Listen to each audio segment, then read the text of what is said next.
एक बार बादशाह अपने शाही महल की छत पर टहल रहा था। इसकी नज़र करीब के घर की छत पर पड़ी जहां एक खूबसूरत औरत कपड़े सुखा रही थी। बादशाह की नज़र उस खूबसूरत औरत पर जम गई। इसने फौरन अपनी नौकरनी को बुलाया और पूछा, ये किसकी बीवी है? नौकरनी बोली, आपके वफादार गुलाम फिरोज की बीवी है जो आपकी खिदमत में रहता है। बादशाह नीचे उतर आया। उस औरत के हुस्न और जमाल का सहर उस पर छा गया था। इसने फौरी फिरोज को अपने पास बुलवाया। फिरोज हाजिर हुआ तो बादशाह ने कहा, फिरो, और आहिस्ता से दरवाज़ा खटखटाया। बादशाह अंदर आकर बैठ गया। फिरोज की बीवी ने हैरान होकर कहा, आज बादशाह सलामत यहाँ हमारे गरीब खाने में। बादशाह ने कहा, मैं यहाँ मेहमान बनकर आया हूँ। फिरोज की बीवी समझ गई और कहा, मैं अल्लाह की पनाह मांगती हूँ आपके इस आने से। बादशाह गुस्से में गया। क्या कह रही हो? मैं बादशाह हूँ, तुम्हारे शौहर का मालिक मुझे पहचाना नहीं। फिरोज की बीवी बोली, पहले मालिक मेरे अल्लाह है, दूसरे मालिक फिरोज, उसके सिवा कोई नहीं।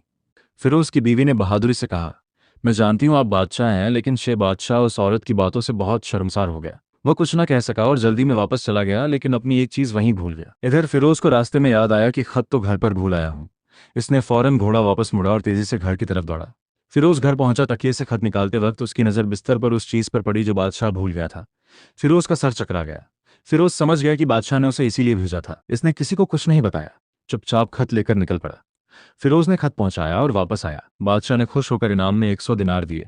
फिरोज ने दिनार लेकर बाजार से औरतों के कीमती कपड़े खरीद लिए। फिरोज घर आया और बीवी से कहा, यह बादशाह का इनाम है, तुम नए कपड़े पहनकर अपने मायके चलो और अपने वालिदैन को दिखाओ, मैं तुम्हें छोड़ आता हूँ। बीवी अपने वालिदैन के घर पहुंची। वालिदैन ने बेटी को खूबसूरत कपड़ों में नए और कीमती तोहफे के साथ देखा तो बहुत खुश हुए।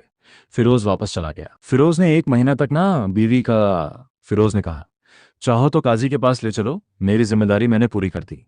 वे लोग फिरोज को काजी के पास ले गए। भाइयों ने मिसाल दी, हमने बाग, दरख्त, फल और मीठे पानी का कुआं उसके हवाले किया। इसने बाग उजाड़ दिया, दरख्त काटे, फल खाए और कुआं बंद कर दिया। फिरोज ने कहा, बाग में शेर के पंजों के निशान थे। बादशाह उठकर बोला, वल्लाह शेर तुम्हारे बाग आया लेकिन कुछ ना कर सका, मैंने ऐसी मजबूत दीवारें नहीं देखी। फिरोज इत्मीनान से घर गया। अल्लाह ताला हमें पाक दामन बीवियां और हिकमत वाले शोहरत फरमाए, हमारी इज्जतों की हिफाजत फरमाए। आमीन या रब्बुल आलमीन।